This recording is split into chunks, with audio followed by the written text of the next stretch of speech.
All right, well, it's great to be here in New York City. I was just in Wisconsin telling jokes. And actually, I work a lot in Wisconsin because, let's face it, I have a great agent. But get this, everybody up in Wisconsin told me, they go, hey, if you're going to be driving around Wisconsin, you have to get a deer whistle. Do you know what those are? You put them on the front of your car, and it's supposed to keep the deer out of the way of your car at night. Well, I didn't know that. People are like, hey, you better get a deer whistle. Hey, you better get a deer whistle. I'm like, hey, I don't want to call a deer. And they go, no, we put the deer whistles on the front of the car. I'm thinking, that's sick. Poor deer. Then they told me what it was, so I was like, all right. So I go in to buy one, the lady's showing it to me. I go, hey, could you turn around? I'd like to hear it. She goes, it's on right now. Well, it must be broken. Because I can't hear anything. She says, no, a deer's ears are so sensitive, it could pick it up. Yeah, I guess that's why a deer can't hear.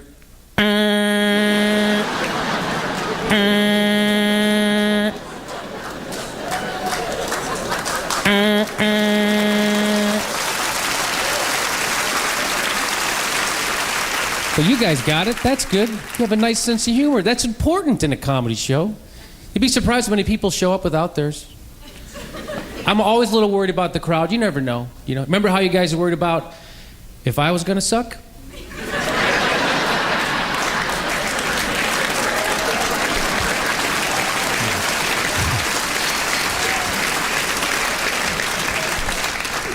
But it really worked out for us tonight, I think.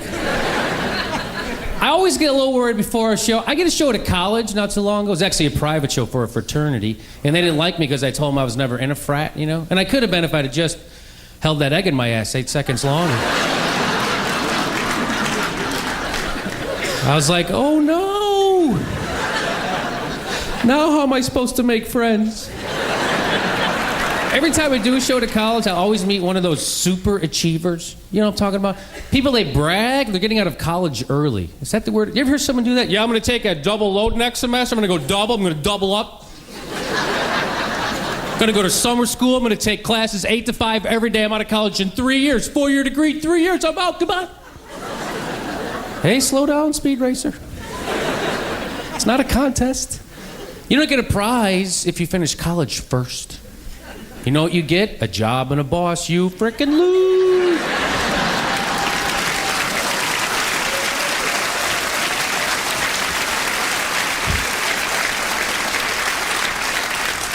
Who is advising these kids? You know, what are they thinking? Oh, I can't wait to get up extra early every day forever.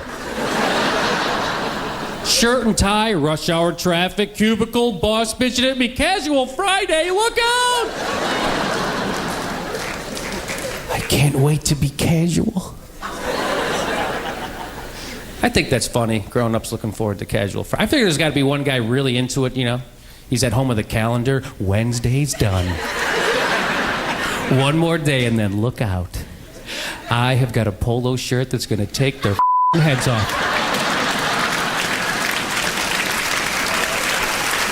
Hello, ladies. Would you like to meet my friend Ralph? Ralph Lauren.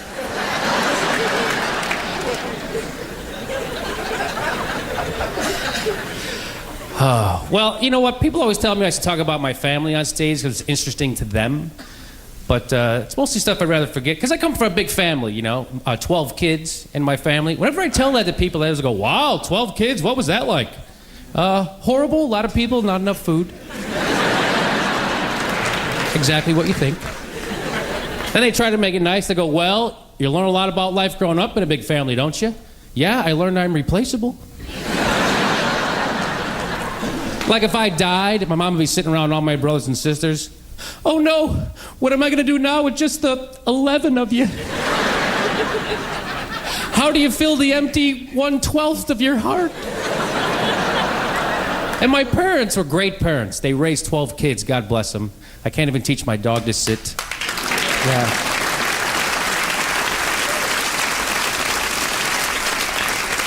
But they would hit us for discipline, you know, because we grew up really poor. And I don't know if you know, but poor people beat the shit out of each other.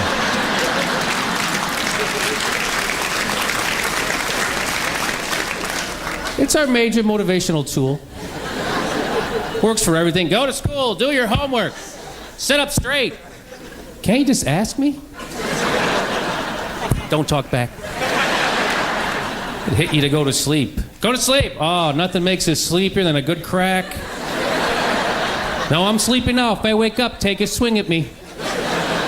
You know how that makes me woozy? And I hated getting hit as a kid, but what are you going to do? You know, we all get through it. And now as a grown-up, if someone hits their kid in front of me, it's always awkward. I never know if I should say something. Like I was in an airline terminal one time, this lady's hitting her kid. He was like 5. She's hitting him, then she starts swearing. Finally I go, hey, cut it out. What are you doing? She goes, no, you got to hit him. Makes them good people.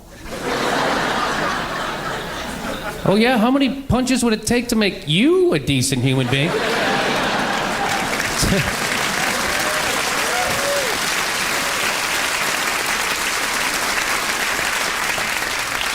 Turns out 80. Yeah. And now I go to some of my brother's houses. Some of my brothers hit their kids, which is weird. I go, Tony, don't you remember how much you hated that? He goes, no, it's okay to hit him if you're not angry. I read it in a book.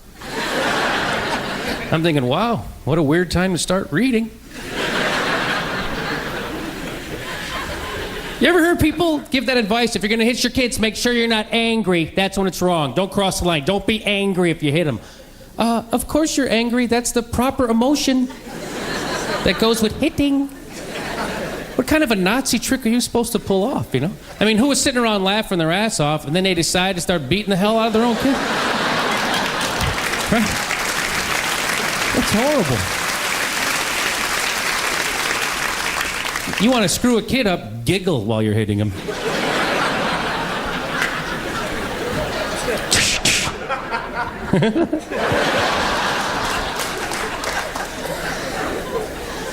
I mean, how does that work exactly? Oh, you did it this time, buddy. You wait till I'm in a good mood.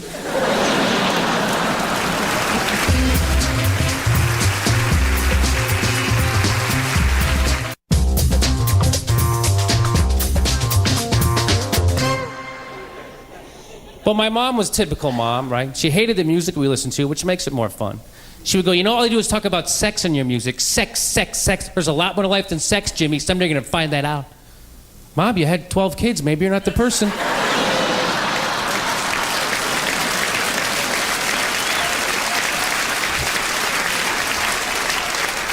Not going to take driving tips from Ted Kennedy, are you? I don't think so. Hey, you think John F. Kennedy ever said, man, I need another parade like I need a hole in my head? Seriously.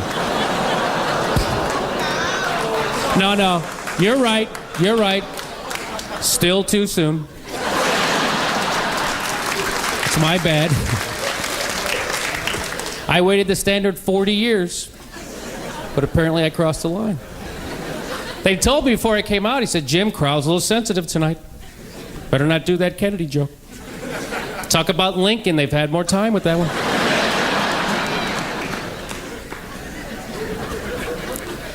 But I don't know. We grew up poor, but I didn't know it. I didn't know we were poor because poor people play a trick on their kids. They tell them they're middle class. There's always somebody poorer than us. I'm like, Mom, we're poor, aren't we? No, we're middle class. Drink your powdered milk and shut up. Wow, powdered milk. What are poor people drinking? Just the powder.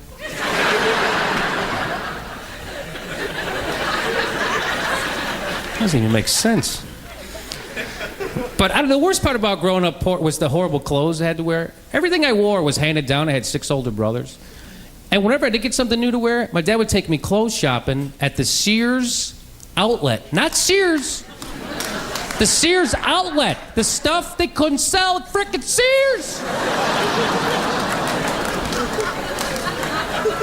Oh, I was styling in my irregulars.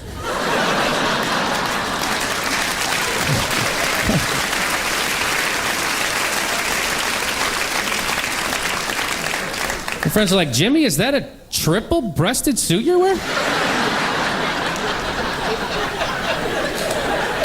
Horizontal pleats too, mofo.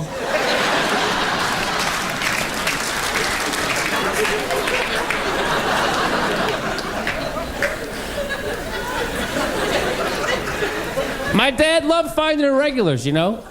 It was like his way of screwing the man. If he found an irregular he liked, he won that day. He'd brag about it at barbecues. Look, it's the regular. I can't even tell. People are like, there's a big seam down the middle. I can tell. You look like an idiot. Yeah, half price. Who's the idiot now? Still you. I don't know. But the worst, the adult equivalent of dorky clothes is to get your credit card declined. That's the worst feeling. Everybody reacts the same way. Guy goes, your credit card's been declined.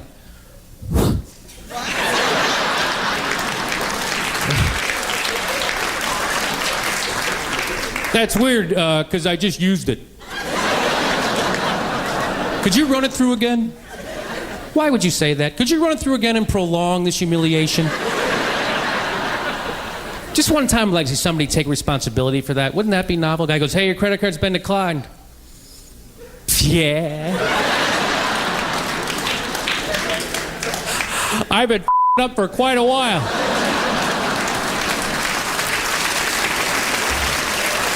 Oh. I thought this was going to happen weeks ago, seriously. I stopped paying that before I went into detox. Are you kidding?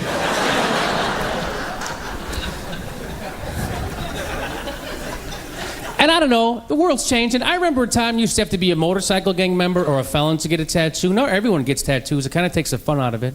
Certainly the danger is gone when librarians are sporting tats.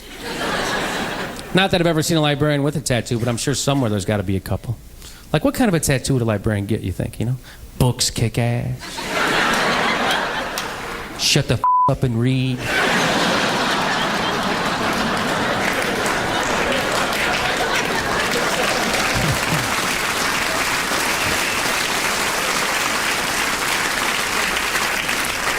And I don't want to sound like an old man. Oh, the kids today with the hair and the clothes. But I don't really like when women get tattoos. It does not turn me on. I mean, it's not a deal breaker. Holy crap.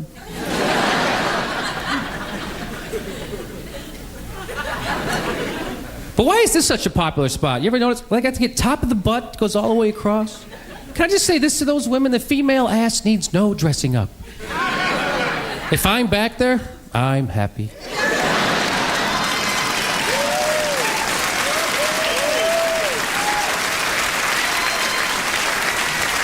Your ass is perfect the way God made it. You don't put a bumper sticker on a Rolls Royce. Leave it the hell alone already.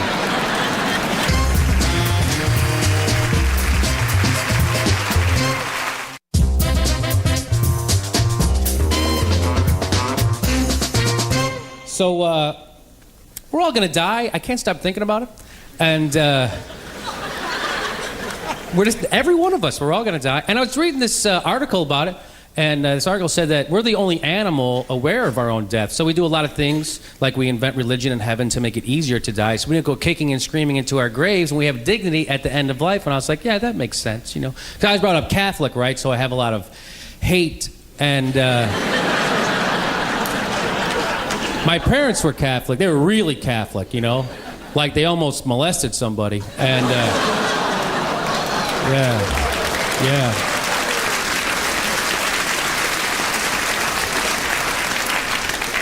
Can't get much more Catholic than that, you know.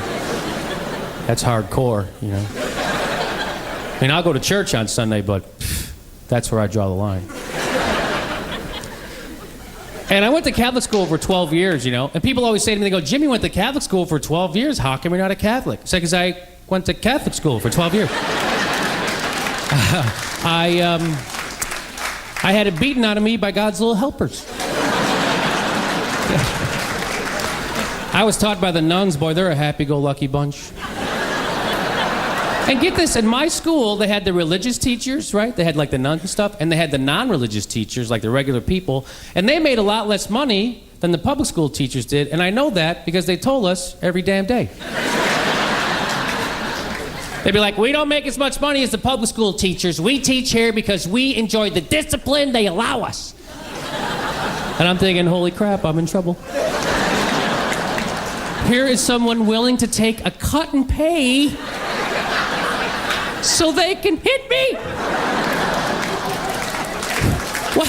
How sick is that?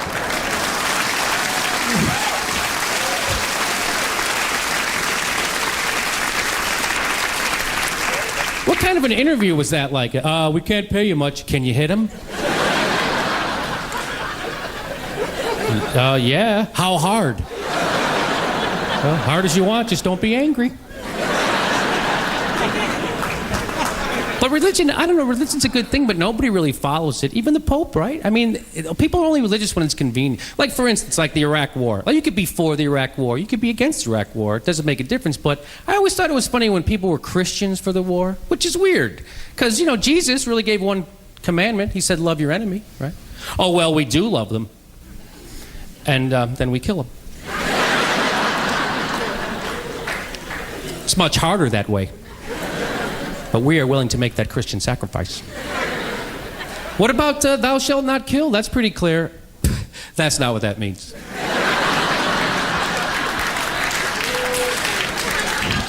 You don't read the Bible much.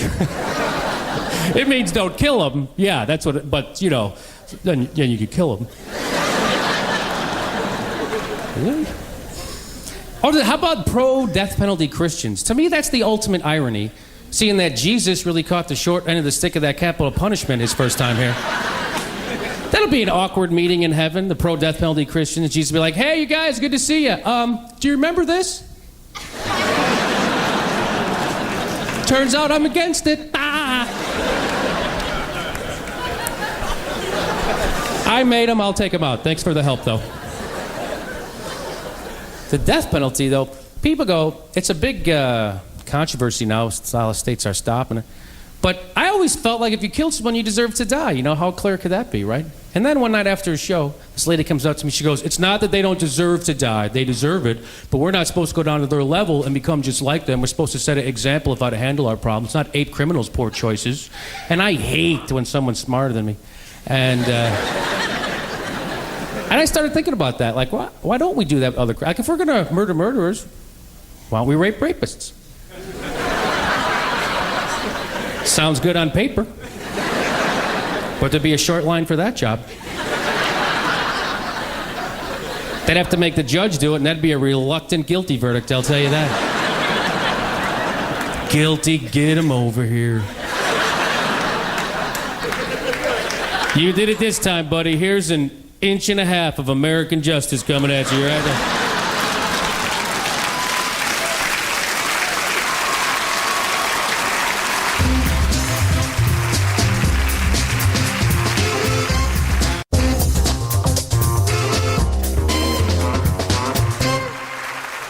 All right, but before I go, let me make a little confession, as long as we're here. I saw this movie about 3 or 4 years ago. Maybe you remember it. It's called The Talented Mr. Ripley. It starred Matt Damon. Well, you remember the other guy in that movie, Jude Law? Well, ever since I saw that movie, I think I could be queer for him.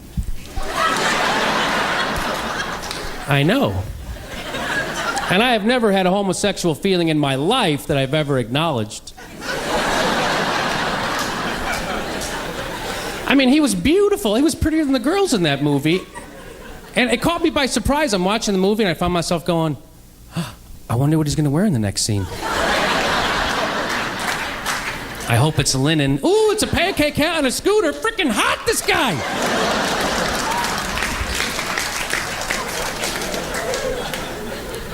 And I kept it inside, my own little dirty secret, for years. Then finally, a few months ago, I was at lunch with my best friend, Tim. I was like, I got to tell somebody, get it off my chest. I go, Tim, I got to tell you something. I think I could be queer for that guy, Jude Law. He goes, oh, I feel the same way about Brad Pitt. And I was like, Brad Pitt, that's so cliche. He says, no, did you see him in Thelma and Louise? I go, you know, I never did see that movie. He goes, he was beautiful in that movie. I go, maybe I just don't like blondes. And I thought, what the hell are we talking about? Hey, thank you very much. I hope you